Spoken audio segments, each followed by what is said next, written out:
Hai, welcome to Disease Notes by Mastermind Study. Hari ini kita akan membahas salah satu penyakit katup jantung, yaitu regurgitasi mitral atau mitral regurgitation atau yang sering kita singkat sebagai MR. Kali ini kita akan membahas dari aspek etiopatogenesisnya. Yuk, untuk lanjutnya kita lihat dari mind map. Pertama kita bahas dulu dari definisi mitral regurgitation atau MR. MR merupakan kondisi berupa adanya aliran barik darah atau secara retrograd melalui katup mitral ketika sistol yang disebabkan oleh adanya abnormalitas penutupan katup mitral. Ketika terjadi aliran turbulensi melalui katup mitral, maka muncul terjadi murmur sistolik yang menjadi ciri dari temuan klinis pada kasus MR. Sebelum lebih lanjut membahas etiopatogenesis dari MR, kita mulai dengan gambaran anatomi dari katup mitral. Katup mitral merupakan struktur yang kompleks dan tersusun oleh anulus katup, dua daun katup, chorda tendinae, dan otot-otot papiler, di mana keempat struktur ini akan ditopang oleh miokardium yang berada di sekitar dari empat struktur tersebut yang menjadi tempat sebagai tempat pelekatan dari anulus dan musculus papillaris. Kerusakan dari integrasi tersebut atau gerakan terkoordinasinya akan menyebabkan abnormalitas penutupan katup selama sistol, sehingga terjadilah MR atau mitral regurgitation.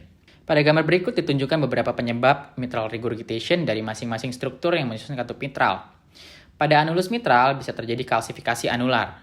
Pada daun katup bisa terjadi degenerasi myxomatosa, penyakit rematik, dan kardiomiopati hipertrofi. Pada chorda tendinae dapat terjadi ruptur yang biasanya bersifat idiopatik dan endokarditis. Pada otot-otot papiler dapat terjadi disfungsi atau rupturnya otot tersebut. Dan pada ventrikel kiri yang mengalami dilatasi juga bisa menyebabkan mitral regurgitation. MR dapat diklasifikasikan menjadi dua, yaitu adalah MR primer dan MR sekunder. MR primer adalah kondisi MR yang disebabkan oleh defek struktural dari satu atau lebih dari komponen katup itu sendiri. MR sekunder adalah kondisi MR yang sebenarnya katupnya masih normal, tapi terjadi regurgitasi akibat pembesaran ventrikel kiri. MR terjadi akibat abnormalitas koaptasi dan penutupan dari daun katup mitral akibat dilatasi dari anulus mitral oleh adanya pembesaran ventrikel kiri dan atau pemisahan spasial dari musculus papillaris yang menyebabkan pemindahan traksi dari chorda tendinae dan daun katup yang melekat.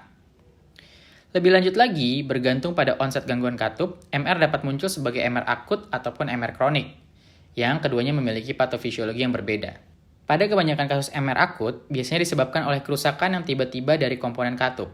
Contohnya ruptur dari musculus papillaris yang sudah infark pasca beberapa hari mengalami STEMI sehingga menyebabkan MR yang berat.